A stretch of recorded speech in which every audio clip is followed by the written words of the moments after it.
Yeah. It's strange hearing myself. This is a shitty voice. It is. It's. Oh, sorry. I'll turn this off. It's a little bit of a learning curve. Right. Getting used to the hearing yourself in the headphones there, but we're cooking. I was there. Oh, we're on? Yeah. Oh, smokes. We're I was on. going to ask a couple questions. But You're good. right, Go we're ahead. good. No, go ahead. All right. I can edit whatever. Oh, okay. No, I could care less. I didn't know if do you prepare like prior? Do you have like questions in your head, or you're just like Not really. no? No, I like. Well, kind of depending on who I like. I don't know much about you, to be honest. We've only talked once. Right. So right. We're gonna get to know each other now. Yeah. We're gonna have slumber parties the whole 9 yards. Oops, sorry. Uh-oh. That's my phone. Life alert. Oh, I should probably. You know what? You got a good idea there. I should probably do the same. Yeah. No, I don't prepare too much other than like kind of having like maybe a few general questions of what I'd like to ask, but like Vinny, I wanted to ask him about his career and start because he's been doing it for so long. But yeah, I thought that was a good interview. Like it was interesting because like I saw the name and I'm like, why does that name look familiar to me? Yeah. And I can't lie and say like I'm a huge fan or anything like that, but I know the name. Yeah. And I'm like, why does that name sound so familiar to me? And then I saw him and I'm like, oh, I know that dude. Yeah.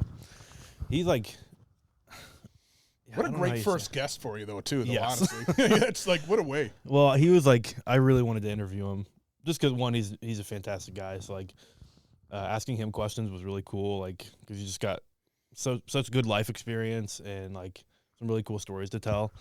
Yeah, absolutely. But he was just really fun to talk to. Yeah, I would love to sit around and have a beer and talk with that guy. Oh, yeah. The stories he's got to have. Phenomenal. Right. He's sorry, I'm just making sure some things are. No, you're good. It was kind of funny, though. I thought to myself, the one thing, I didn't have any questions at all, but the one thing I thought, like when I came off the exit, I chuckled to myself because I saw, this is the third podcast, right? So I saw the first one, and then I saw the guest on the second one, and I'm like, I'm the third one. I'm like, dude, he's only bringing on like fat dudes. It's just like a intervention here. Yeah. What's going on, man? They come here, you got like a cold plunge outside and sauna. I'm like, oh shit, he's generally concerned about me. I'll change it up. I've got I think Kay Gutos is coming on here soon, so I'll break that trend. Right. All right. Get a good looking woman. Yeah. Yeah. All right. Awesome. But yeah. Yeah. Okay, so I do have some questions. Okay. We've only talked once, and it Right. was at the competition like 2 weeks ago. Yeah. Which was fun. That was a cool show. It was a good show. Did you do the one last year, or was that your first? No, I did the one last year. I was at Van Dyke last year. Oh, okay. Yeah. Yeah, I did one last year. I think I performed better last year than I did this year. This year, I did what I did. Sure. It was all right though. It was fun. I had a good time. There was a lot of great, a lot of good ones there. I mean, whatchamacallit at the end. He won that Gene. night. Gene. Yeah. Oh, gosh. gosh. He crushed it. He crushed. Crushed it. Yeah. I was just sitting back by the bar like, you jerk. Yeah. Well, so like I went first that night, which kind of That's a tough one. It is. It is. You kind of like, I was a little discouraged when I saw that because you either have to like set the tone and be really well that like people don't forget you, but typically like if anybody else does well, like they get remembered before you do. Which I didn't have the best set of my life. Like the people that won like deserve to win. Like Kay did really well, Greg did awesome. Yeah. Even her Gene, being like, sick. Yes. I went up to her and talked to her afterwards. I'm like, "Are you really sick?" She's like, "Yeah, I feel terrible." But I'm like, I liked it. Like she had a different like tone. She had a different speed. But it was. I mean, she's like, "Yeah, all I got to do is get vertigo." I'm like, "Well, just go outside and spin around in circles for a half hour and come on." No, it truly suited her really well. It was. I thought she did very well. Yeah, and she was definitely sick. But no, it did good. Honestly, I thought you did good. It's a tough one going up first. I went up first. I did a show this week with Will and Blake up at Son of Egg. Oh yeah, and I was the first one. I knew I was going to be first. I would say I was the lowest tiered person in that group. But it was a strange show, but it was good. It's tough going up first, and it was such a strange kind of show because there were some glitches in advertising the show. They had the wrong dates. Oh, okay. So, but it was an all right crowd, but it was just kind of split a little different. And I was like, you know what? I just went rogue and told the stupid story about myself. Yeah. And I'm like, Okay. Sometimes you got to do that. Right. Let's just we're all just here. Like, let's have a TED talk. You know, a couple people. But that's why like all the open mics you ever go to are like people go to like the 4th, 5th, 6th spot like to sign up first. Nobody ever wants to be the first on there because it's a little tough. I did it a couple of times. Like, you'd go on a side, like, you know what, I'll just go up first so I can, you know, get it done. And then I'll get my chicken wings and go enjoy the rest of the show. But yeah, no, that was a really fun show. So, but how long have you been doing comedy? So this is about 2.5 years. Okay. So far. It's something I always like wanted to do. You know, coming in older, like everyone's younger than me. But like, you know, your first interview there, that you did your first podcast, listen to some of the names he dropped. But I listened to all those guys, like, you know, Lenny Bruce and all that. But I used to listen to, when I was a kid, we always had people at our house. I lived on the lake, so our house was kind of the popular spot to hang out. And I would always listen to, I had 2 comedy tapes that my grandmother had bought me. And I don't think she realized what she did. And it was Rodney Dangerfield, I Get No Respect, and Eddie Murphy, Delirious. Oh, yeah. So I would literally, as a kid, I would play those and fall asleep to them because I was so used to like background noise and chatter, people talking and laughing, that my mom got sick and with MS and became a quadriplegic later on. Wow. And so people kind of stopped coming around a little bit. I don't think it was so much that as much as it was just life gets in the way, I guess. But so I was missing like all that background chatter and noise. So I would just play that stuff and hearing like the glasses clink together and all of that. I was like, I would just fall asleep to that. And it was weird that I couldn't sleep to it. You know? Yeah, interesting. So I just listened to that. And then I really wanted to do it, but, you know, life gets in the way. You know, there was really no, like, I wouldn't say area outlets to come around. Like, we didn't have the internet, you know? Right. I don't know what I grew up without it. So it was tough to find, like, connections and that unless you wanted to travel out. So, yeah. Did you ever go to comedy shows growing up? Or I went to a couple. Yeah, a couple here and there. I went to a few comedy shows. They're more like benefit shows and stuff like that. They would go to the area. I'd be like, oh, cool. And then I don't remember who it was. I remember asking somebody when I was, like, in my mid-20s. And they were, like, discouraging about it.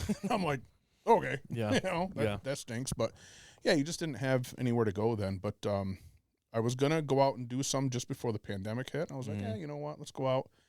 And then that hit and knocked it down. And then I used to put some stuff online on my, like, Facebook and that years ago. But I was discouraged by an employer. Oh, like, hey, yeah. That's tough. It is. It is kind of tough. Yeah. But what about you? What got you into it? Kind of the same thing. Like, I grew up listening to comedy all the time. Did you? Who were some of your go-tos? Well, so I grew up in the Christian realm of comedy. So like Tim Hawkins is a really big name. Phenomenal. Like, he's great. Everything might have come unplugged. We're back. There we go. He's phenomenal. Oh, like, he's amazing. Such a good entertainer. Absolutely. And like clean. So like I'm jealous of those guys. Me too. I can't do it. The way they're just so like not underestimated. I guess underestimated. Yeah. The ability and talents they have, because he does like music comedy as well, which is also hard to do. Absolutely. But he does like 2.5 hour shows. So like he'll go up and do an hour, and then he'll have a guest come up and do like half an hour, 40 minutes, and then he'll come back up and do another hour. And that's a mixture of like comedy and music and all kinds of stuff. So I grew up watching him a bunch. And then like guys like Brian Regan. Oh yeah. All those guys. Great one, yeah. So I used to listen to like their stuff all the time. I grew up like a YouTube kid, so I watched their YouTube videos all the time. And then like some of my fondest memories are around watching them like as a family, or like going like seeing comedy or just laughing together. So kind of the same deal. Like I think I just grew up around it, and I always had an interest in it.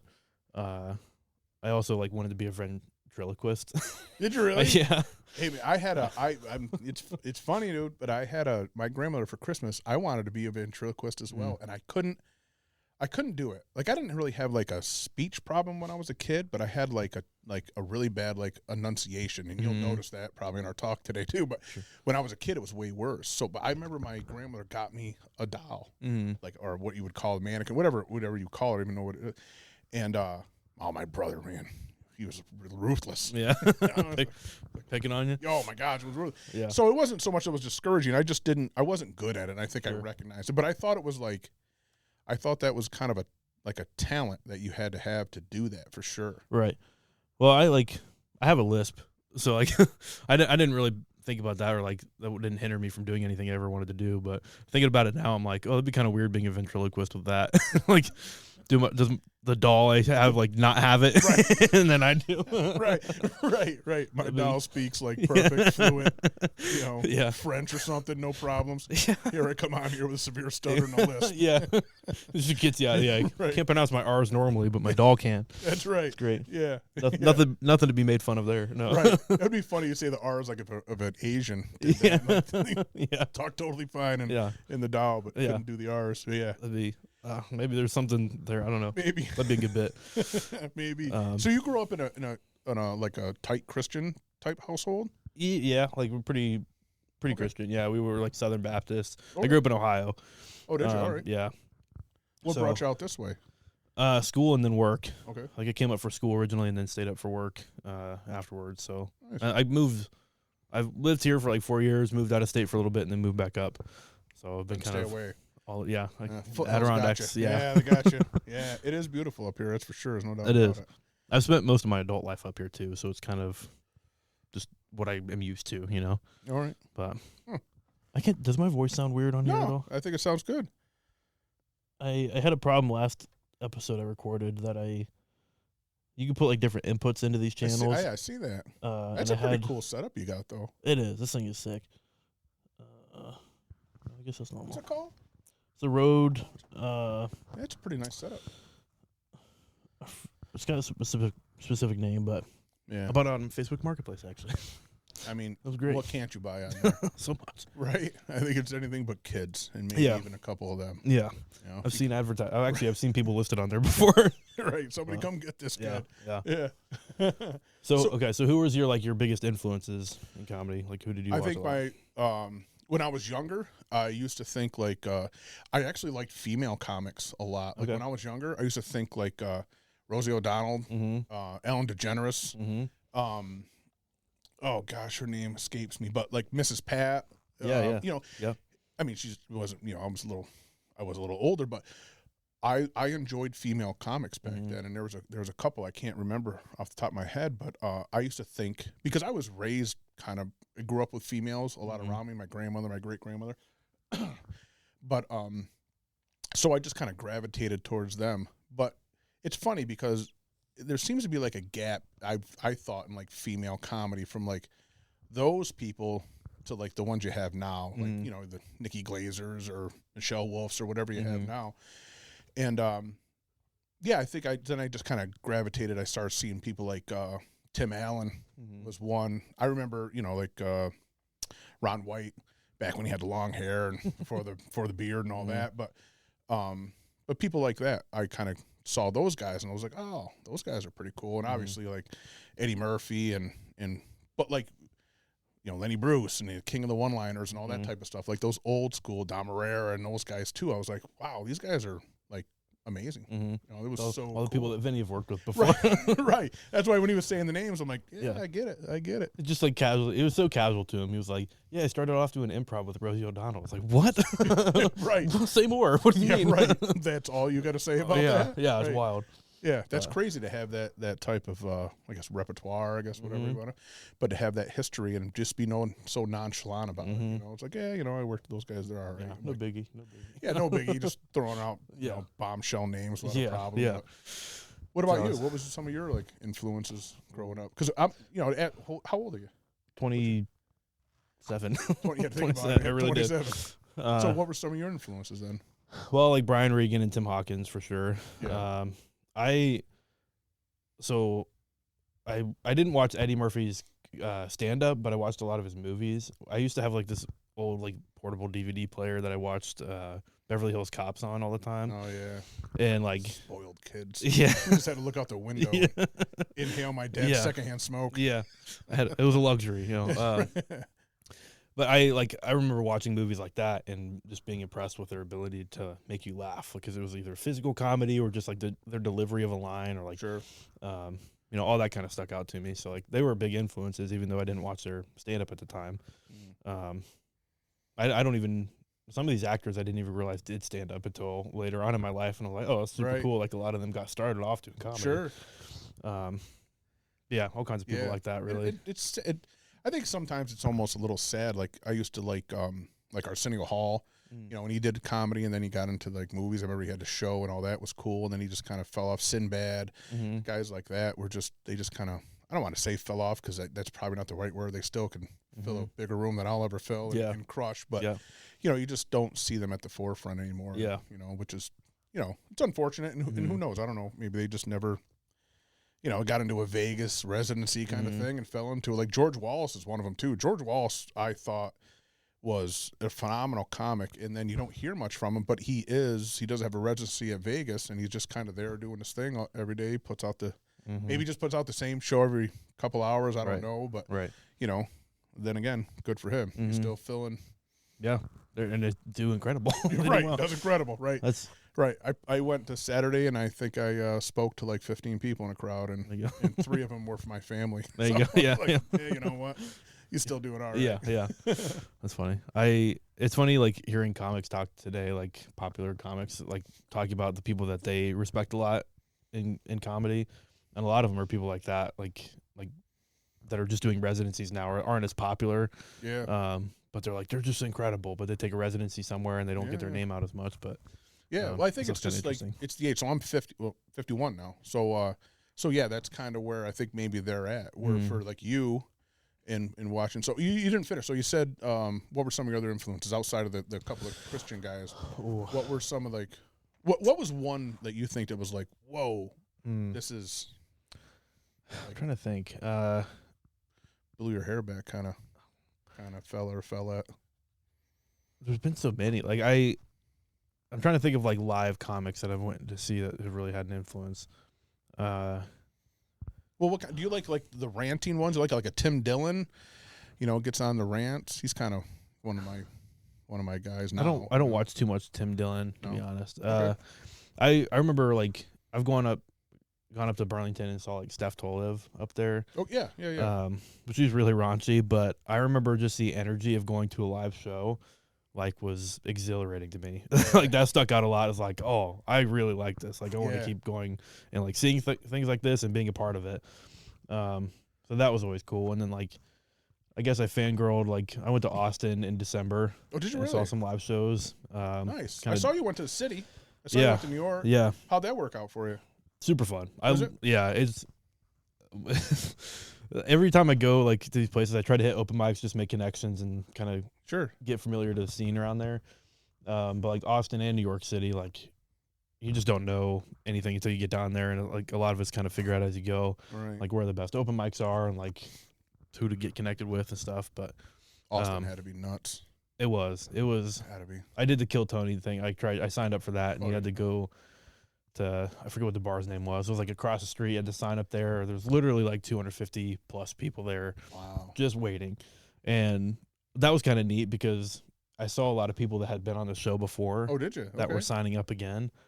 And a lot of them that had like really funny bits or they just had like a standout moment. I was like, wow, this is neat. I was fangirling a little bit at that. Yeah. Oh, I would be too. Yeah. I went and watched some of their shows at the Mothership, and you don't know who's coming out in the lineup on some of these shows, but I saw Tony Hinchcliffe one night. He came out and did some time, which that was really neat. Like, he's just such a seasoned comic. So, like, it was just so cool seeing that. I saw like a lot of the kind of Kill Tony like people that came up, like Ari Maddie and Ari Shafir actually came out one night, and nuts. People like that. So that was just neat. Like, it was cool to see comedians that I look up to, but also like the energy was phenomenal. Oh, that's almost addictive. You can feel like it's tough. Like I tried explaining, like it's funny, like you talk about energy and it's so tough to like explain it. And the way I have explained it to my wife, and she still doesn't get it because she's not a sports person, And I tried telling her, I'm like, hey, you ever watch a football game and like see someone like driving down the field and they're about to maybe score, put the game in overtime, and then the other team intercepts the ball? It's like that feeling right there starts it. But then there's still a minute and a half to go, and they fumble the ball, and the other team gets it for a winning drive possibly. Like, that's what it is to me. Like, I get so excited. It sounds so, like, girly maybe. I don't know. But I get excited, like, I've hosted a few shows. I know you've hosted some shows too. And I get so excited for like other comics when they like do something and you just see them like kill it. Like it's funny. And I mean, I don't want to drop people's names or anything, but you know, he's got a pretty common name, but Patrick. Yeah. You won't know what we're talking about. But no, we did a show one time with him. I booked him on a show, and he had a great set. He killed it. But I didn't know, like, he added something to that bit, you know, he's been working on, and just flew it right in there, and it worked, and then everyone responded well. I didn't know what it was, you know, and I still don't know what it was, because after I introduced the next comic to come out, I walked in the back, and I'm like, hey, man, great set. And like, fist bumps me. He's like, punches me like, oh, I'm $5. He's like, yeah, he was just like jacked. He was like, yes, I fucking nailed it. He was like, I think that was the first time he did it, and he got a great response, you know, from everybody. Yeah. And I was like so excited for him to just be excited, because, you know, you work at this stuff and you try to plug things in, and sometimes their wording's not right, or the mood isn't right, or whatever, and it kind of falls flat. Then you double think it, or re-guess yourself, or try to figure out how to work it in. But it just worked for him, and it nailed it. And I was like so excited, like watching him, like, yeah, that is awesome, man. Yeah. That is so cool. I was like happy for him. It's a good feeling. It is. And it wasn't, you know, I had nothing to do with it, but I was just like happy to see him like knock it out the park. It was awesome. Yeah. I try to explain that sometimes. Like, I go up to Burlington for open mics. I haven't been like the past month or so, but they have an open mic on Wednesdays. You get 3 minutes on stage, but it's like a 2-hour drive from here. So it's a long commitment. Big commitment for 3 minutes. 3 minutes, but right. It's like a grinder hookup. Yeah, like 2 hours, 3 minutes. Take it easy. Well, I guess we could cross that bridge. We'll talk about that later. No, I explained it like going up there, they have really good audiences. So like if you have a bit, and especially if the bit does well, you get really good reactions from people. And they'll be honest, like if it's not funny, they're not gonna laugh. But they're typically, when it is funny, like they laugh hard, and they're there to have a good time. And it's a really good club setup and everything. So that you're going up there, like not just for the stage time, but also for the feeling you get if like a laugh lands well and like test it in front of a good audience. So right. That's a high to ride. Did you ever get a laugh that confused you? Yes. Yeah. You know, it's like, I didn't realize that was funny. Right. Or like, yeah, it came across differently than what I was thinking. Right. Yeah, it happened quite a bit. Because you probably record a lot of your stuff, right? Every set, yeah. Do you? Yeah. And I don't, and I've recorded some here and there, but I kick myself because I'm like, oh man, I don't remember you know, what I said, and like, you know, and you'll see the show that we'll do together here in a couple weeks.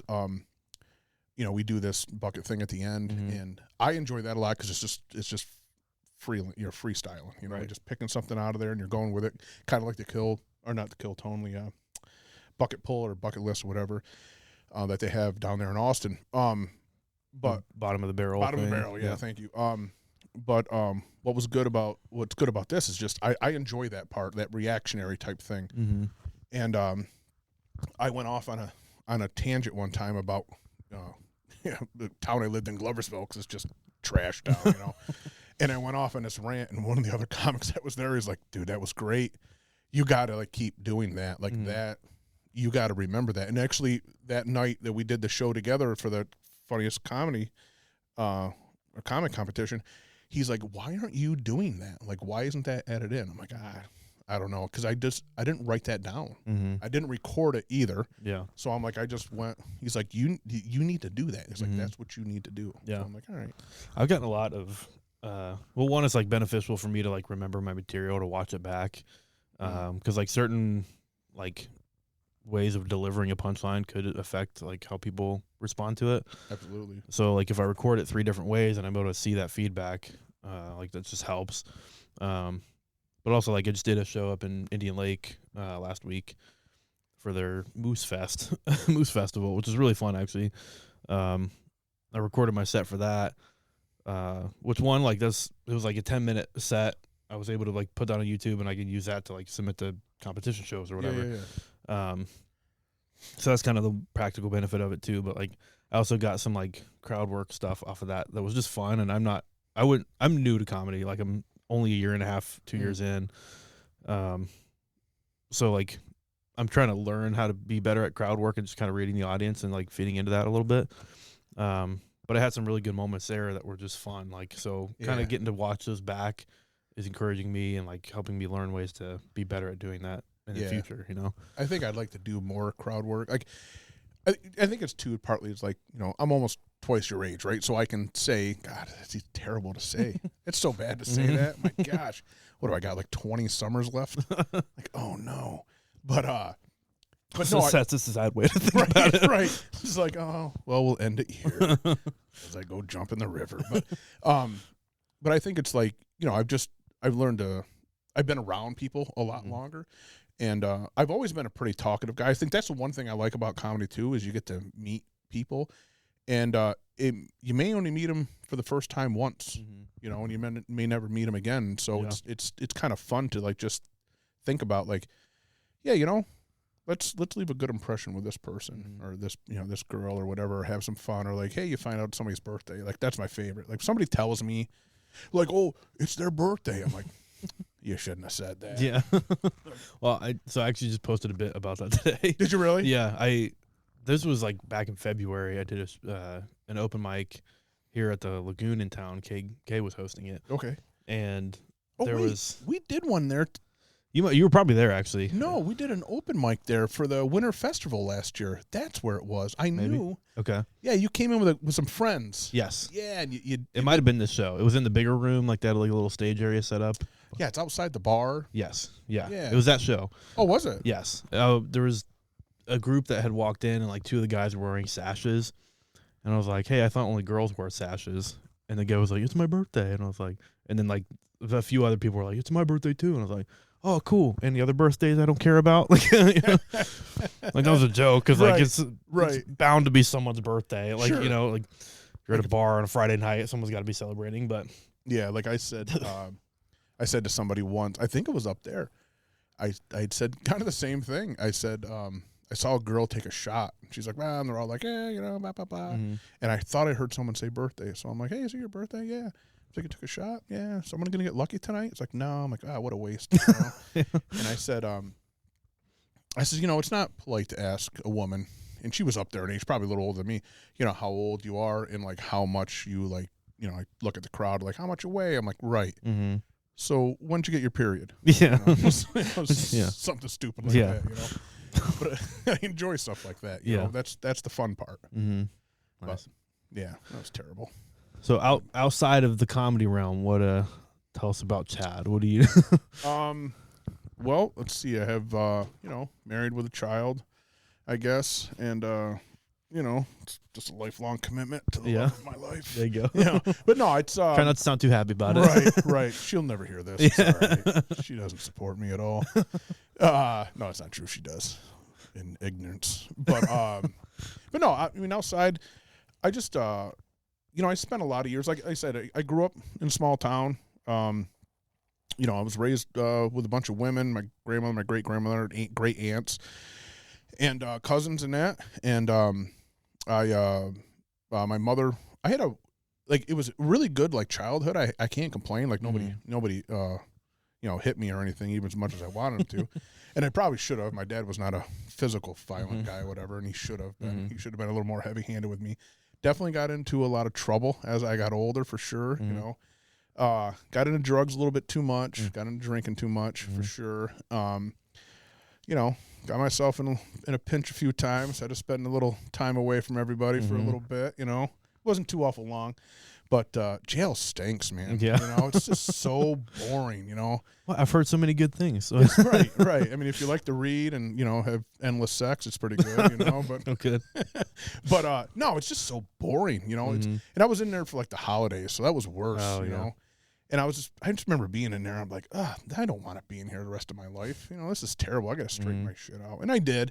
Good. And you know, we talk about like having a Christian background. I didn't have one at all. Like, I remember going to church with my great grandmother a few times, and then I did like I guess you can say, like, found Christ, you know. And then I did go ahead and it's funny to say that because I swear like a sailor, you know, and everybody knows me, like, get on. But people know me, know this is true. Like, you know, and I did, and I got, you know, I got in a church, and I still go to church, you know, infrequently, not as much as I used to, but I think it's a good balance, Sure. you know, for me.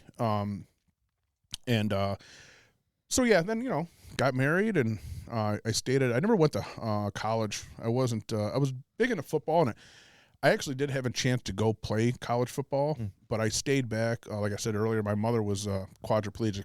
I have one brother. He joined the military. He's like 7 years older than me, so he got right out of town, went in the military, and had a great career in the military, and lives in Alaska now. And so I kind of felt like I needed to stay back and help my dad take care of my mom. Sure. So yeah, and that's what I did, because she was a quadriplegic just about really my whole life for the most part, you know. So yeah, I kind of stuck around to help take care of her. Yeah. What caused that again? She had multiple sclerosis. Okay. Yeah, which, you know, now I know people now that have multiple sclerosis that might just have a limp, you know, Right, with medications. But back in I grew up in '74. I was about a year I was born, so I think she was diagnosed like a year or two after. So she fell pretty rapidly into being in like a wheelchair, and then basically just became a quadriplegic after that for the most part. And my dad would just refused to like put her in a home or anything. That was not on the list. Yeah. You know, so good for him. I give him a lot of credit. He made a lot of sacrifices. Yeah. And a lot of Pall Malls, you know, smoked a lot of cigarettes, you know, There you just go. like this, sucks, keep smoking. But yeah, that was about it. And then I just, you know, got a job. I'm a pretty loyal guy. So if I'm a friend or foe, well, you know, I say foe, I'll just forget about you eventually. But if I'm a friend, like, I'm a loyal dude. And even a job, like if a job treats me good, I don't leave. I stayed at my last job for like almost 29 years. There you go. And they just closed shop and got out of New York. You know, it's nobody's fault. And they offered to like, hey, you want to come either to Wisconsin or West Virginia? I'm like, that's thanks. a big move to make. Yeah, that's too many cousin bangers right there. So I'm good. I'll stick around here. Stay in Galloway. That's right. That's right. We got Allentown. They all stay over there. We're good.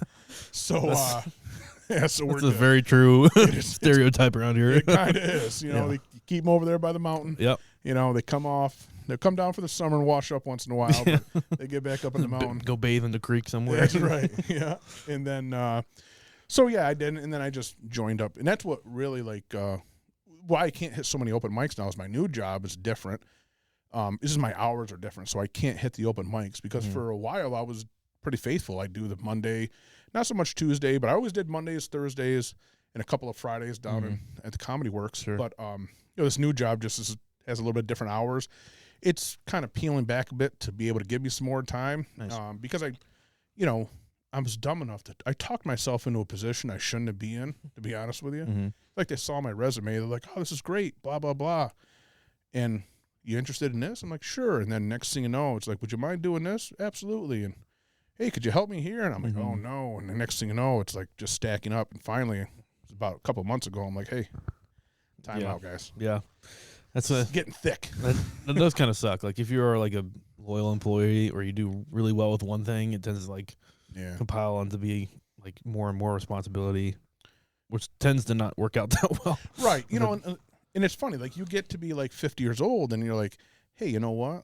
Like I don't want to live at work anymore. And I did that a lot. And that's really what I drowned myself in. I drowned myself in at work at the last job up until like the last like 5 years of that job, where I got like a different position. I didn't have to be there so much. But yeah, you know, I was kind of like I don't want to say sole breadwinner. My wife definitely worked, but I wanted her to be home and raise our child. I wanted to be able to, I'm not going to say like a traditional family because she didn't do the dishes, you know. But I wanted her to like, I didn't want daycare to raise our child. You know, I wanted, like she always worked. She did part-time jobs here and there. And then she worked at the school as like an assistant for years. And so she was like following my daughter like a stalker. Like she went to elementary, then she went to middle school. And so now, you know, my daughter's graduated and doing a bunch of other things for herself. And so now my wife's like, okay, now she got like, you know, she got a good job. She's always had a good job, but you know, now she's got a job in her field of expertise. And so she's doing what she wants to do. So it's worked out pretty well. That's cool. Your daughter's graduated out of the house, so you gotta get more free time and stuff. She is, right. She's you know, hasn't stopped costing us money, that's for sure. She and I you know, I say that jokingly, but she's getting into like modeling and stuff, so she's really been able to like take off. It's so weird, like I'm doing something I always wanted to do, and she's kind of doing something she wants to do. It's kind of funny. But it's really just taken off. We didn't expect. She's won a few pageants. Now she's like a national pageant holder, and now she was in a Adam Sandler movie. Oh, really? She hasn't come out yet. I think it comes out next year. Okay. But she got it's as an extra, but she's working with, I think it's Sadie Adams is one of his daughters. Okay. She's in a bunch of scenes with her. She had to go down to Jersey a couple times and shoot scenes down there. Wow. I don't know what the name of the movie was.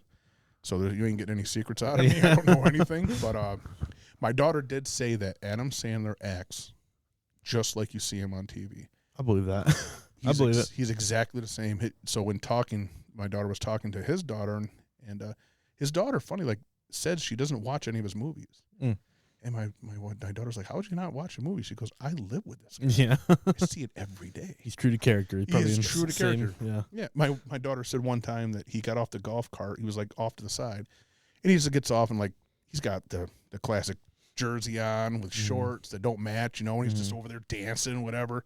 She said he's just like you see in the movies. Yeah. Very kind, very nice guy. His wife, I guess, was very nice. Nice. So yeah. So she's just taken off. She's got to do some runway stuff in Fashion Week in New York City. She's actually goes out and she's got chosen for she's top 5 for a cover girl type thing. So she's doing really well for herself. We're proud of her. Yeah, good for her. Yeah, good for her.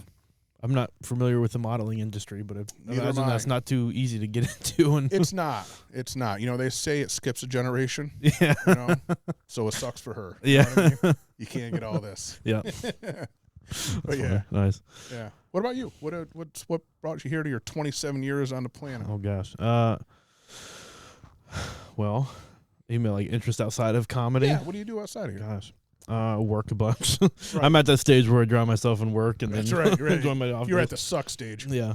Well, I really love my job. I work as a paramedic full time. Oh, no kidding. Okay. Which is really fun. God, the stories you must have. But like, it's kind of weird because like, what's like my normal everyday, which doesn't seem like anything exciting, is crazy to other people when I don't like actually share stories of like things I saw or like calls we did. So I don't know. I don't see it as like super crazy stuff all the time. But I'm trying to learn to see it like that because I think there's good comedy bits in it. There probably is, but for trauma wise, you're probably doing it the right way. Yeah. Like oh my gosh. Yeah, I don't want to traumatize people with fucking things that actually happen out there. Right, you're pouring sauce in the spaghetti. It's like, oh, yeah, Elizabeth. Yeah. It's like, oh no. Oh no. She looks like my last patient. That's right. That's right. Yeah, no, you're probably looking at it the right way. Well, actually, I have the adverse effect. I'll like be on scene. Like it's funny. We like my partners and I will joke around like. We'll see like a really bad trauma call or whatever, like pronounce someone dead. We're like, while we're doing that, we're like, oh, I wonder what we're gonna have for lunch. Right, it's like the opposite. Yeah, right. Like, actually, my patient reminds me of spaghetti. I'd rather not the other way around. I don't know. Right. No, but you probably do have to have that. But that's always happened. Like you've been to funerals. Like there's always that room to the side where like people are chuckling. Right. And people are like, how could they? Like, because life goes on. Yeah. That's why. And like, I mean. Humor is a really good way to cope with those things. I have a bit about that, like talking about like humor to cope with like work and stuff. Absolutely. Yeah, I don't know. I think it's I love my job. Like it is really exciting. What got you into it? Well, my dad was a firefighter paramedic for a long time. Okay, so I kind of grew up around it. Yeah. I wasn't planning on doing that. I was actually wanting to go like for music education after high school, and then. I saw the guitars when I walked in. I'm like, oh, he's a jammer. Yeah, right. I like that every once in a while. I don't play too much. I really don't have the time to like really sit down and just play that much. But I was going for music education or wanted to, and then I ended up going to a different school that my sister was going to up here. Did that for a year, and while I was doing that, I worked security at the college, and then got my EMT, or kind of got my foot in the door doing EMS. So. Like one thing led to another, and now I do that full time. Right. So, yeah. But I wouldn't change that for anything. Like I think music education would be fun, but looking now, I don't think I would have enjoyed it nearly as much as what I do now. Yeah. And I don't know that would have led to comedy and like doing this stuff. Like, yeah, you never know. Like it's funny. Like I just heard a podcast with Lionel Richie on it. And I love Ronald Richie. I was always a big fan of his music and things he's produced. I mean, he's been around since freaking 60s. I mean, I think the Commodores were started in like 63 or something, which is stupid that I even know that fact, honestly. But yeah, he said something I thought was funny. I actually just heard it this afternoon. That it's funny because musicians, when they become popular, it's like musician and comics are now kind of like in the same realm of people, like getting followings and stuff. And it's like he says he started to notice that like famous rock stars and that wanted to be like comics because I think they could feel like they could cut up or have more. Or he said actually was more artistic freedom because like he was saying like, here I just come in here and do my songs over and over again all the time, and at a certain point you're not really producing music anymore because I don't want to say you've topped out, but maybe your fan base isn't there anymore. Where comedy, you can keep changing all the time. So he's noticed like there was almost like this jealousy kind of thing between the musician and comics. And I thought that was interesting. That's what I talked with Vinny about that actually. I've heard quite a few people make that parallel of like comics want to be rock stars and rock stars want to be comics. I don't know. I for probably a few reasons. Like, I think if you're a rock star and you go to comedy, like you get kind of instant feedback on your material. Right. Like you're getting laughs. Like it's a little more, probably more engaging with the audience, I would think. I think it's more intimate too. Yeah. To a degree. Like if you're doing, like my wife is like a huge Goo Goo Dolls fan, so I've got to go to these shows. Well, I don't have to. I send her a lot on her own. But I've been, and it's like, yeah, we're going to listen to the same, 15 songs or whatever, and they're going to go up there and knock it out, and they're going to do great. But it'd be like that. Maybe that's why like George Wallace as a comedian's doing a residency. Maybe he doesn't want to put the work into coming up with new material, and he's just gonna, ride on his legendary status and just keep going out and doing the same jokes and just different people coming in and flow through. I don't know. Plus, I feel like doing residency is probably easier on your schedule. You don't have to travel as much. You just live where you're doing it. And right. I mean, everybody knows Wayne Newton, but I haven't heard a new song from that guy in 55 years. I don't know. But can I consider I do a residency? Like I just get to do comedy around here. I don't get to travel yet, so I guess it's a residency. Right. All this information is brought to you by a certified forklift operator. Yeah. So so take it for what it's worth. Yeah. Yeah. I don't know nothing. But no, I saw the guitars and I kind of chuckled because people they'll have like a guitar or something maybe like hanging on the wall. Be like, oh, that guy must play a little bit. But then you come and you see somebody who's got like 5 lined up by the front door. I'm like, okay, this guy is for real. Yeah, probably. I guess you could sound pretty serious. Yeah, right. I actually, the guitar on the left is one my parents got me for I think my 15th or 16th birthday. Okay. You started with like a classic acoustic? It was not a classic, just a regular acoustic. Okay. But that's probably my favorite gift I've ever gotten was that guitar because we weren't ever like super well off. Like money was tight growing up. I hear you there. So they made that happen and they were really excited about it. And then I was able to do like music lessons off of that and like start playing in groups and stuff. So, I didn't realize that light just turned off. Oh well. Don't worry, it's on me. Yeah, it's better.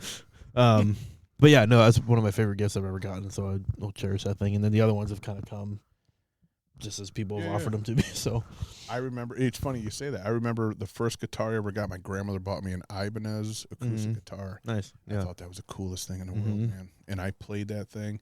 And I was, getting into it a bit, but then, I was an idiot, and I left it on my bed one time, and I think I threw like my book bag or something on it, and it broke the neck. Yeah. Like it came away from the body, and I was so pissed. Yeah. I was so mad. And, we didn't have money to, it wasn't, my old man was not buying me an acoustic guitar. It's like, try to duct tape it back together. That's or something. right. Go out there and get a hammer and some nails and fix it. Yeah. Yeah. But But no, it's cool though. And I see you even got the piano. So yeah, it's funny. Can you play both pretty well? Like the piano, how does that correlate to like chords for the guitar? Like, because I find musicians, like here I do comedy, I find musicians fascinating because I can't do that. Like my buddy's son can sit down and play the piano without a problem and go over and play the guitar, and I'm like, how do you do that? Yeah. I am not, I can't read sheet music that well. Okay. So I'm not like reading sheet music and playing. I more so just play by ear or like write my own stuff. Okay. And kind of make it up as I go. I've heard that people that read sheet music and play piano, that translates well to other instruments. Like if you learn on the piano first and then go like and pick up guitar or something else. But I'm not too sure, to be honest with you. No, it's all right. Yeah. It's quite a bit different for me, at least, like the chords from a piano to a guitar. But I don't know like the music theory side of all that. Yeah, nor do I. Yeah, nor do I. I just like playing whatever I hear. Again, figure it out. Again, certified forklift operator. Yeah. You know, I pick stuff up, I put stuff down. Yeah, certified ambulance driver. Here we go. So back to that. Like, what's the coolest? Like, you got like have you ever had to deliver a child yet? Or anything? Nope. No, you haven't got. Not yet. I haven't. That's like a big thing in EMS. Like you get your stork wings if you. Is that what they call it? I was just gonna ask you, like, what are some of the like inside like trophy type things that you guys like? So stork wings, that's what they call it. Okay, that's probably one of the big ones because like most of the patients we deal with are like exiting their life, so bringing someone in is kind of a nice change of pace, and like I think it's a little more honoring. But I got my funeral director. Yeah. I'm a mortuary, whatever. I don't know. Right. I think a childbirth is kind of like an honor. It's cool. Like some people don't want to do it at all because it is messy. And it like if it goes bad, like it's. Oh my gosh! Yeah. And like we don't typically train or get as many pediatric calls, so they're a little more intimidating when you get them. But how that's long you been probably doing the big now? thing. Like 7 years. All right. Yeah, so you got it young. Yeah. Oh no. I was 19, I think, when I got my EMT. 19 or 20. Wow. So, yeah. Well, that's pretty good commitment. Yeah, it's been good. I say 7 years. I've had my card for that long. There was like a 2-year time period I was out of state and not working in EMS. Okay. Because my license didn't transfer over, but I've had it for that long and I've been an EMT for that long. So, and I still kind of did medical stuff when I was not doing EMS, but it's been a little while. Yeah. Enjoy it. Yeah. It's fun. I mean, I can't imagine. It's a great thing. You know, I don't have any EMS type background whatsoever, other than like I'm a certified first responder at work, you know, whatever. But I'll jump in and help anybody anytime. I could care less. Yeah. You know? And it's so funny. Like I have my friends always tell me like, you should have been an EMT. And I'm like, no, I shouldn't have been. There's no way I should have been an EMT. But I, in my life, have come across just the strangest things and have been like the first or second person at scenes. Sure. It's so weird to me that I've been able to see things. Just this past winter, I saw a lady get hit by a car. I was driving down the road, and I'm like, she was getting her mail. She had her car parked alongside the road, and somebody rear-ended the car, which hit her. And I'm like, did I just see what I saw? Yeah. Like, I thought it was a bag of garbage or something at first. And I'm like, no, that's a person. Yeah. I'm like, you have got to be kidding me. So I, run over with my certified forklift license, and I'm like, pick her up with a forklift. Right. We got you, honey. Yeah. Don't worry. Get you in the ambulance quick. That's right. She's a big one. Get the strap. She was a thick lady. And she was a big one. But it was funny. It was like, it's not funny, but it was on a hill. So I like immediately just like, it was winter. So I dug my heels in the snow and I just knelt in the snowbank and like held her so she was like pressed against my body. And I did, check the C-spine kind of thing, roll my hand down her back, roll my hand down her legs. And then when I rolled my hand down the back of her legs, I come up, I got a handful of blood. I'm like, oh, this sucks. She had a broken leg and blah, blah, blah. But it was like, I just, I remember her saying to me, she's like, you look so much like my son-in-law. And I'm like, well, your daughter's got a good-looking dude. Let me tell you, And she chuckled a little bit. But, yeah, it's so weird. Like, all my life, even as a kid, like, I've seen so many, like, nowhere near as much as you, I'm sure of it. But just so many people that have been in, like, motorcycle accidents. I saw for instance, I was probably 17, 18 maybe.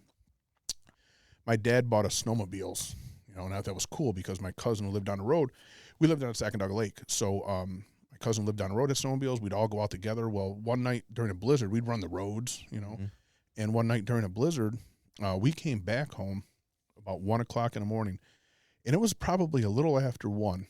Still snowing like crazy out because our outside light was on. But I just remember hearing a snowmobile go by, and I was like, who the heck is that? We lived on a road that, other people lived there, but there was a lot of campers. So when somebody drove by, you're like, who's that?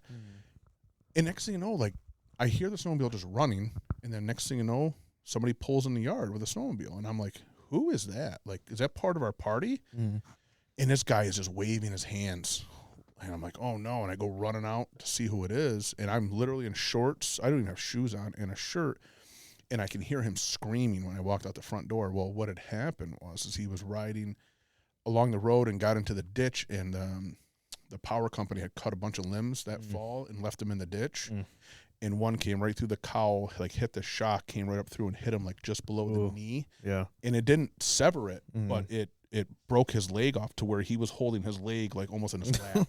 And I'm like, oh, no. Yeah. And the funny EMT part of this is I go and I tell my dad, he's half asleep on the couch, finishing off a pack of Pall Malls, and I go running out and I take like my dad was mad. He's like, that's a good blanket. Like I had a blanket like wrapped around and I was trying to like figure out how to put like a tourniquet on him or something. Like I didn't know. I'm just like, what do I do? So I started taking like the laces off his boots because I'm literally still in shorts and a t-shirt with no shoes on, staying in the snow. And I'm just like, I'm trying to wrap this stump and I got blood all over me. I'm like, if I don't have some disease by now, I don't have any. But the funny part is EMS comes, right? Our local Broad Albin Volunteer Fire Department, they come and they bury the ambulance into the snowbank. Because my dad, we lived on a slight hill, but then our driveway also had a bit of a hill.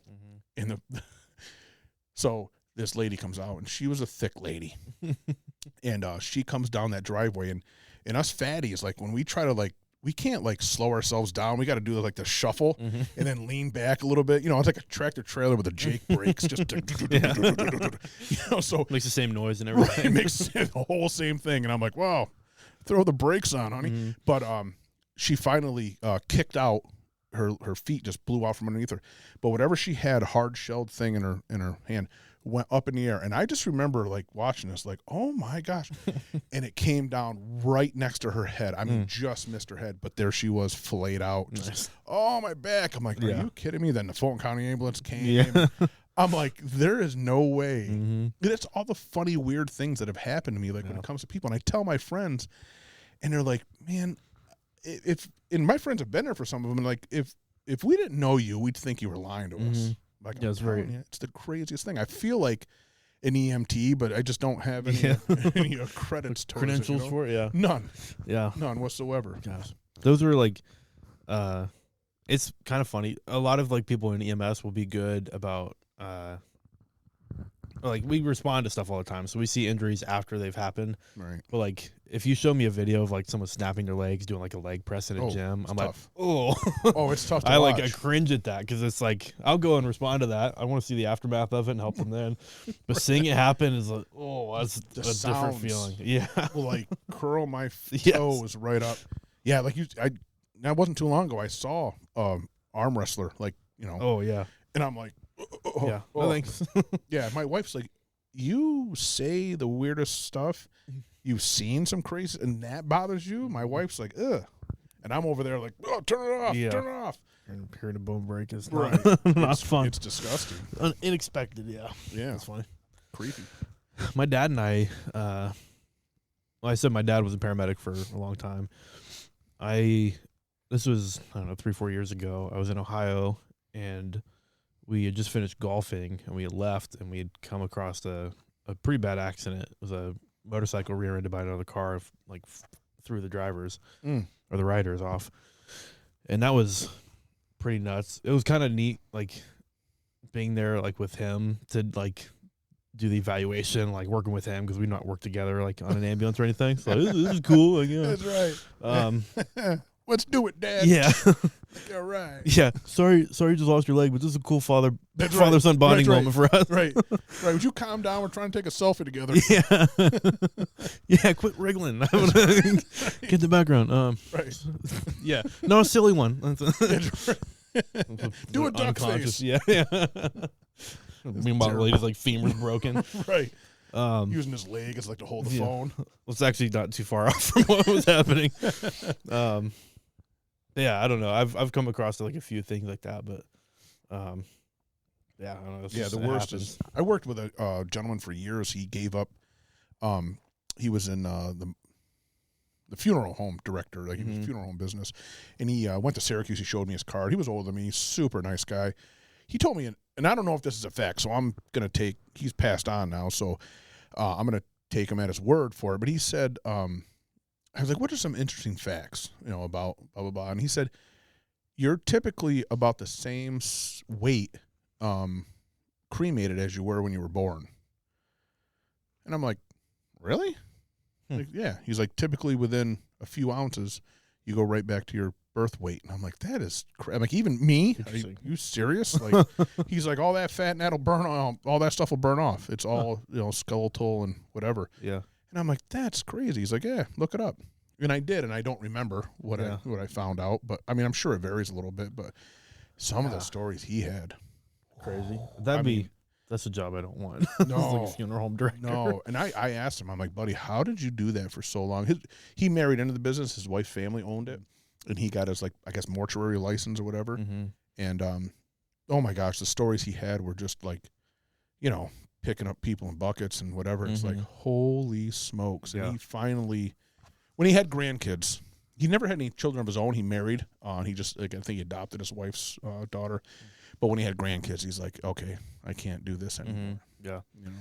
That's like, for us, like, if we have a call where, like, someone has passed, like, we'll do, like, some paperwork and, like, get information done. We'll normally, like, just confirm, like, that they are deceased. And then that's it for us. Like, we hand it over to the police, and then the coroner comes and takes care of the body and everything. So we don't have to do much past, like, just, like, pronouncing someone dead and, like. Okay. So you actually you can do the pronunciation, or pronouncing or whatever? Well, we don't do, like, a death certificate. That's No, right. Job. We will, like, if we have, like, a definitive sign of death, like someone, like, has lividity or, like, just, like, injuries incompatible with life is what we say. We're not going to do CPR and try to resuscitate when it's obvious that they've passed. Right. Man, I got a question to ask you. I've been thinking about this for years, actually. We had a gentleman in our old house, where we were living before we rented out and moved into this one. There was a gentleman who passed away, and, man, they were in there for a long time.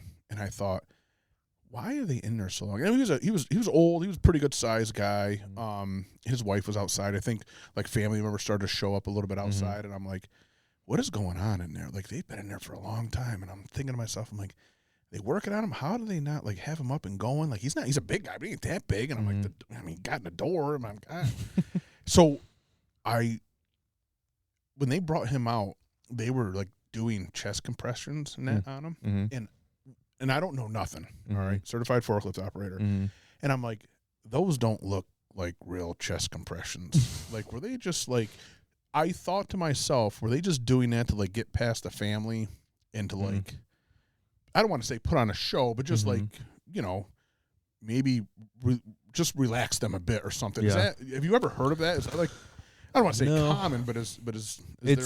I will say, like, when you're moving someone, it's really hard to do effective chest compressions. Right, exactly. So that's probably what was happening. That's why, like, a lot of people don't understand, like, if you're, like, someone goes into cardiac arrest and you're working them, it's much better for us to stay on scene and do our skills and interventions there. Right. Get them on the floor, get them off the bed. Right. And do all our work there if it's safe to do so. But, like, a lot of times family members will be like, why aren't you taking him to the hospital? Well, we can't effectively, like, even try to save your family member if we're moving them too much. Or, like, compressions and stuff isn't nearly as effective if they're moving or transporting in the back of the ambulance. So, okay, so you might. Okay, so you got the inside there. So they probably were doing their work on the inside. Yes, that's probably why it took so long. And then anytime you are moving someone, it's really hard. Like, even walking into the hospital, like, we're, like, one arm on the stretcher, or, like, someone will mount the stretcher and do compressions on there. But it's hard unless you have, like, we've got, like, mechanical CPR devices. Like, I saw one for the first time a few years ago at work. Unfortunately, a gentleman had a heart attack. Oh, wow. And they put that strap on him. And I literally, I was coming into work, and I heard commotion. I just walked around the corner, and unfortunately, this poor guy, that thing was just pumping. I didn't know what that noise was. And that's the only reason I took the left in the doorway, because I'm like, what is that noise? Yeah. And I'm like, what? And everyone else was standing around. I'm like, and it was so foreign to me. And I'm like you said, like, why aren't you doing anything? And I'm like, why isn't anybody doing it? I'm like, well, that thing's doing the whole thing. But that thing was neat. Like, that's a pretty incredible. How long have you guys been using that? I don't know. They've been around for a while. Have they? As long as I've been in EMS, we've had them. Oh, really? Okay, all right. There's different like takes on them and stuff, but the one we use a lot is called the Lucas device, which is like a single, kind of like a plunger that comes down, rests on your chest, and pushes in, like where you would put your hands. I think that was what this would be. Then. Okay. Yeah. They've got other ones like that are called like an auto pulse, which is like a band that wraps around your chest, and that one almost looks a little more aggressive because it's like the whole band is squeezing in like circumferentially around your chest. Oh man, they ain't getting that around me. Yeah. They're gonna have to go straight hands on with my ass. That is the thing. You're damn right. They're only one size, but they don't fit all. That's right. That's right. This is right. This is not a one size fit all. Tons of fun. You're done. Yeah, which is kickstart me like an old Harley. Just get on there and start hammering me. We've had patients, or you can be too small and it won't fit because the plunger only comes down so far. So if you're like really old and like super thin or like frail old ladies that go into cardiac arrest, we can't put the Lucas on. Or if you're too big, we can't put the Lucas on. Right. Which kind of sucks for us because it's you know what you should do for that Lucas? You should probably get some handles on it and just hit me like a jackhammer. Yeah. Actually, we could probably do that. There's handles on the side. We could just push down on it. Yeah. Don't worry. I heard this from a comedian and a certified forklift operator. Yeah. Stand back. He gave us permission. That's right. What's he doing? Yeah. Yeah. Just open the choke and pull the cord. I'm just losing my license right now. That's what I'm doing. Committing negligence against my patient. Right. Yeah. Right. Yeah. So how often do you have to certify for that? Every so many years, or is it every 2 years? You have to do like a CPR class, or you have to recertify on it. I just had to redo mine. Yeah, that's not too bad. You have to take like the same class, and they'll typically you're supposed to do it every 2 years in case there's like new practices or protocols. They want to like refresh you on it, and just make sure you're staying up to snuff on that skill. Because it's pretty important to know. It's kind of more important things to do. How do you feel as like so this is full time, pay to do it, whatever. How about those volunteer schlubs that just come waltzing in, sausage gravy on their uniform, just walking in? It's a great question. Yeah. So I started off as a volunteer. There's always a need. There's some places where it's more feasible to have volunteers and a paid staff. I mean, there's agencies in this county that only have like maybe 50, 60 calls a year. Some that have less than that, actually. So it doesn't make sense to have paid staff. Oh, yeah, no, absolutely. Right, the town can't afford it. Sure. But I will say, what you gain in financial like savings, you lose in, for the most part. Well, I shouldn't say that. First, sometimes you lose in professionalism and calmness. That's a big difference. Yeah, good point. Because we like, if you're working every day on the ambulance, like things don't hit you as hard, or like your adrenaline doesn't dump as much, things like that. If you're not seeing these things all the time, I've been on scenes before, like as a professional responder, where I've had volunteers come up, or even paid people that just don't see these things as often, and they flip out. Which is that's a good point. I never really thought about that. Yeah. Just getting the repetitiveness of like kind of dulling yourself down to the absolute like shock and awe of it. I never thought of that, but that's a good point. So that's kind of the downside of volunteers, because sometimes you lose that. There are some volunteers out there that are phenomenal. That are really experienced, absolutely. Yeah. I make fun of them, but absolutely. Right. Those whackers. That's what we call them. Yeah. Oh, is that what you call them? Whackers. Whackers. Yeah. So if somebody was to come in, like let's say the volunteer pulls up, Gary pulls up, he's there first.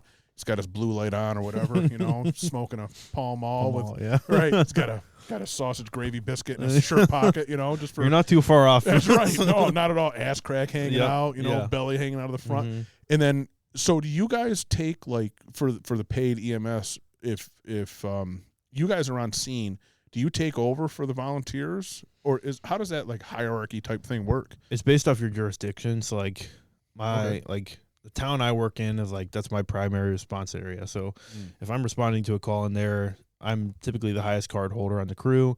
I'm in charge of that scene. If I go mutual aid to another district, like I go to a neighboring town, typically I'll be like, as a paramedic, you're typically the highest card holder. So you probably will still have control over that scene. But a lot of times you're just there to help. So you don't want to really step on toes, but you want to do what's best for the patient. So sometimes you have to, Like, hey, man, Fuck off. I'm here. Right, get out of the way. Right. Nobody uses tongue and mouth to mouth. Yeah. Back off. Or are you putting his wallet in his mouth? Yeah, this doesn't make sense. We don't give suppositories in EMS. Get your hand out of his ass. Right.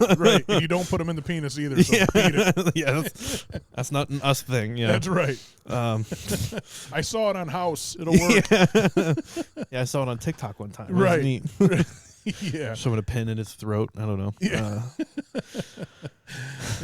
Yeah. We joke, but stuff like that has happened. No, it's crazy. Like there was a guy in a few towns over from us, EMS guy, and I don't remember his name, and I wouldn't say it if I did, but he got in trouble, and I think I don't know if he got arrested or fired or just in trouble. Supposedly he got a little hands-on with some of the patients from time to time, and there was like a, recorded like history of that, and I'm like, what? Yeah. People step outside of the boundaries of their protocols and abilities sometimes, and it shows. Right.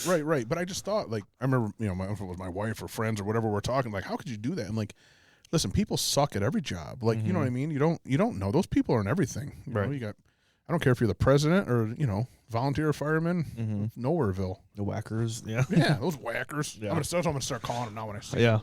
Yeah, that's what I call whackers. That's what I call them. I'm a whacker too. I'm a volunteer firefighter too. So, oh no, you get to play both sides. I earned that right. Yeah. Right. I got the whacker wings. Yeah. Some people are a little more whackerish than others. I don't know. Yeah. Yeah. I think because you pretty male dominated for that for the most part. Field, for fire more so. EMS is pretty. I wouldn't say 50-50. It's probably like 60-40. I guess, but for fire, it's a much more male dominated. Yeah. Yeah. I would think. Yeah, I would think you. I don't want to say you have to be, but yeah. There's got to be one guy though that had like a female partner. Is like, really, Chief? Well, I can't give her to somebody else. I would say like typically, some of the female firefighters I've seen are some of the best because they know that it's male dominated, so they kind of almost feel like they have to prove themselves. So like their knowledge base is incredible, or they're like they fitness train more than other people that are on the department that haven't lifted a weight in years. Right? Me. Like sometimes they do really incredible, which is awesome. Like that's someone you want going into a fire with you. Yeah, there was a female fire chief in our town. Okay. And people are like, well, like who cares? Like, what do you? Goes the other one. Yep. We're in the dark. But I'm like, who cares? If she can do the job, who cares? Right. Yeah. Just, if she can't do the job, then okay, we'll talk about it. But she's a fire chief. Like, let her go. Across the board, there's people, male and female, like that can't. They're not physically fit enough to do the job. I couldn't do it. But believe there's people that are bad. Like their physical fitness is not there. Their cardio is not there. So like they're the last people you want backing you up on a hose line or like going into the building with you. Right. You go run in a building. I got to be like, you go ahead, buddy. I just got my hands on my knees. Like, I'll be there in a minute. Yeah. You can't take off your SCBA to hit a inhaler. Hit an inhaler and then take a sip of my Yoo-hoo that's in my pocket. Yeah. Like, you fat slob. Get out of this department, you whacker. Get over back in the Get outside. Yeah. That's right. Gosh. Emmett's over there roasting hot dogs on the house fire. You fat slob. Taking pictures, yeah. Putting it on our Facebook. Duck face. Reverse. That's funny. All right, so let's plug the show. We got a show coming up. We got to plug that a little bit. We're not even plugging that at all. So it's at 25th Saturday, so a couple Saturdays from now. What's today? What's this today? Wednesday? Wednesday the 8th. Yeah. Wow, it's the 8th. I can't believe it's October. But yeah, so October 25th, we got a show, Al's Roadhouse, Broad Auburn, on Midline Road. I've done a couple shows there, but I'm pretty excited about this one as well. Yourself. We got Sean Barnes, Patrick Smith, Renee. Oh my gosh. What a ding dong. I forgot his last name. But I'm excited to see Renee because it worked out perfect. He's from the city. Okay. And it worked out perfect because he's doing a show the night prior up at like a tattoo expo up in Albany with Sean. Okay. Nice. And I just happened to, Sean had made mention to him before, and I'm like, hey, let's see what happens. And I just texted him. He's like, hey, perfect, man. I'm in the area next week. Oh, there goes the camera. I thought the turkey was done. I was like, all right, let's go. But yeah, so 7 o'clock on the 25th, we come up there. We'll nice. do a show, have a good time. Everybody's going to do a little bit of time. At the end, we all come up, do the bucket pulls for the audience. That's always a good time. It always ends well. Like, what I like about that is one of the first shows that I did there, or the first show I did there, a couple of comics, and it was new. And I didn't, you ever have people come that and you're like, shit. Yeah. I wish they didn't come. And I knew almost everybody in that bar that first time, and I'm like, crap. I appreciate, all of this, but they're, when you're up doing comedy, you're not the same person when you're sitting around a campfire just BSing, you know what I mean? Right. This is like material you're trying to work on. Right. This isn't like off the cuff stuff. And they were like, felt like, hey, I'll interject my opinion. Like, shut your trap, Gary. That's right. Yeah. So, but what I liked about the bucket thing is that even if these guys that had a bad set, they came up and killed at the bucket. And one of the best ones was Blake was like, you jerks, like, he started yelling at the crowd. It was so funny. And they got into it, Nice. And because they're all their ideas. Like, hey, if you guys think what we're saying is wrong, like, you psychos wrote all this stuff, So, like, Blake went off on him, and it was so funny. I'm like, nice. Good for you, Blake. But the crowd responded. They loved it. So, good. And I got a lot of good feedback on it. They're like, hey, man, that bucket thing at the end was pretty awesome. We should do that every show. So I'm like, yeah, let's do it every show then. 100%, yeah. Is this a ticketed show? No, this is a free show. Free show. Yeah, come on down. Call Al's Roadhouse. It's 883 something. I don't remember the last 4 digits, but look it up online. Yeah. But it is a free show. Reservations, reserve a table. I know they've got some tables reserved already. I think the most we've packed in there is probably like 82 people. Oh, wow. We've got in there. Yeah. And we've always had a good show. A couple of comics that have done it before are like, dude, this is the best free show that I've ever done. Nice. Like, this is how did you get a free show? But just, I don't know, wheel and deal, and do what you can. I'm excited. Shake a leg. I've not been there before to Al's, so I'm excited just to see the place, but also to see the turnout and. Yeah, it's good. It's a yeah. decent setup. I like how they set it up. It changed ownership. But the new owners were like, "Hey, we're going to keep going with this." Nice. The previous owner said it was a big hit, and it has been. So they kind of reversed. They moved the place around a little bit, moved a pool table around, and moved a few other things. So the setup, I think, is really good now, because now we're looking at the crowd, and we got the bar, and then we kind of got a green room on the backside. It's actually pretty good sized green room, but we got a green room in the back that'll we can think about our stuff and move material and go from there. Cool. Nunez. Is that Nunez. it? What is it? Yeah. Oh, Renee's last name? name? God damn it, I'm so mad. I'll try to get I'm sorry, Renee. I'll try to link maybe in the podcast description to the flyer or something like that or something. I'm a jerk. Oh, that sucks. Send Chad an email with your disappointment. Right. Hit me on Facebook. I don't have Instagram, because it was funny. Like at the show, at the comedy thing, they're like, D introduced me as so cool he doesn't have Instagram. Yeah. Like, it was funny when I was scrolling through everyone's like Instagram link, and I'm like, and then there's just Chad. Just Chad, yeah. Just Chad. He's just here. Who's this schmuck? That's right. Just some wanker. Yeah. Whacker comes flying in here. But nice. But yeah. What about you? You asked me earlier. What about you? What's a 27-year-old like? You're not? I'm assuming you're not married. No. Okay. Nope. So no kids. No kids. Nothing. Okay. No nothing. Yep. All right. Just living life. Working 5 in comedy. guitars, just jamming. Yeah. Enjoying it. Yeah. Good for you. Almost jealous of you. Actually, I am jealous of you. What am I talking about? Almost. Awesome. There's pros and cons to every part of life. Like, I want to have a family one day. I'd love to have kids one day, but not right now. I really enjoy my singleness and or I guess freedom from kids, I should say. Right. But yeah, that's it's a good time. Kids are fun. Yeah, they are. I enjoy them. Yeah. We might wrap up here soon because I got it. You had a thing to this evening, right? Yeah, I'm supposed to meet another comic that's in town to talk about a show. Awesome. So good for you. We'll get him in here and put him on camera. Charge that thing. Well, I don't. He's not coming here. I don't know where we're meeting yet. I'm supposed to. He texted me like an hour ago. I was like, "Hey, where do you want to meet?" And I'm like, I was like, I'll text you after this, but we'll see. Yeah, but, that's all right. Yeah. Well, man, I appreciate you to invite me on. This was pretty awesome. I appreciate you coming up. Yeah, no, man. I'll listen. I'll put a shameless plug out there. I will do almost anything for free. Cool. You heard it here first. I wish the camera's on it. That's right. You know, what are the boundaries to this? Yeah, because we'll find out. I am pretty much open to anything. No, I enjoy it so much because I just want to, like, you know, we know, like, there's not a lot of money in this, right? There just isn't. And I'm at a point in my life, like, I'm going to say, like, I don't need money. Of course I need money, you know? But, I mean, I drove an old crappy Buick Century up here. I mean, it's not like I'm making a lot of money. But I have a career, you know what I mean? So if I can, like, help, like, somebody, I will, you know, like, they tried giving me money for the show this weekend. And I'm like, I'm not taking that money. Right. Yeah. Go use it for you got a kid coming. Like, I'm not taking that money. Beat it. And I will. I do it because, one, if I can help somebody else to promote a show or whatever, I don't care. I'd come up there and do it. I just want to.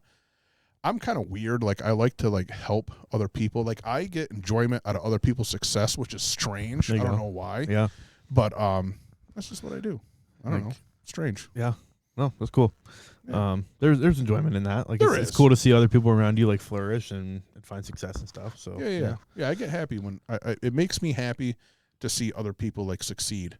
You know, because I'm at a level, like, listen, this is what I'm gonna do. This is the top of my game probably in my life, right? Well, you never know. You never know, right? You never know. But if other people around me, like, if I can help them in any way of their journey, like, you know, I'll text people sometimes and be like, hey, do you need help with, you know, like, advertising? Like, I know a few people in the news that could maybe help us out, and I'll get some information to you. Or if you need, like, sponsors, I know people that are, you know, sometimes willing to throw money at things at occasion if I sing them a sweet song, you know. So whatever, and then, oh, great, you know, I don't ask for anything in return. It's just like, hey, man, if I can help you somehow, just let me know. Same for you, man. If you need help with something, I don't know. I mean, you got a pretty cool setup here. I'm a little jealous. Yeah, I'm gonna be honest. I'm very blessed with this setup. Yeah, it's really nice. It's a cool setup. I'm gonna start stalking Facebook Marketplace for that thing. So it was like just $260 is what I spent on it. That's what I'm talking about. Yeah, you got some lights that kind of work. Camera that kind of works. I'm not gonna lie, the camera thing, I don't know. I might have ran out of storage because I think I only had like an hour left of video footage, but the lights was a little. I got to figure that shit out. We'll get there. This is like the peak of my success would be like lights that kind of work, camera that overheats, and something I found on Facebook Marketplace, and this chair that's missing some stuff on the arms. You could thank some cats for that. These were my parents' chairs before. I should have commented on this before because I'm sure people see it in the camera, but my parents had these chairs, and the cats they have clawed the shit out of them. And I chuckled as soon as I saw them. I'm like, do you have cats right now? No, I wish. I can't have pets here. I wish I could. Because I thought to myself, I'm like, you know, 'cause sometimes you can smell them. Yeah. You know, and I thought as soon as I walked in, I saw the chairs. I'm like, do you got cats? I don't mind. I'm like, well, that's cool because you don't smell cats. Like, the apartment doesn't smell like an old 85-year-old woman. Yeah. There'd be a problem if you did, and I still don't have cats. Right. Yeah. It smells like wet dog. Yeah. It's like, how many cats you got? Oh, I can't have them. None. Oh, cool. Oh, cool. Yeah. It doesn't smell like dog shit. That's right. Who's shitting in a litter box? Like, you mind your business. Yeah. Don't judge me. Yeah, get out of here, Chad. That's right. I do what I want in my house. Yeah. I made my one bath a two bath. Right. Or one and a half bath. Right. That's how you advertise the next place, like 1.5 bath. Like, where's the half? Like, there's a litter box. Yeah, it's right there. Make yourself a home. That's right. Just wipe your hands afterwards, please. It's diabolical. That's terrible.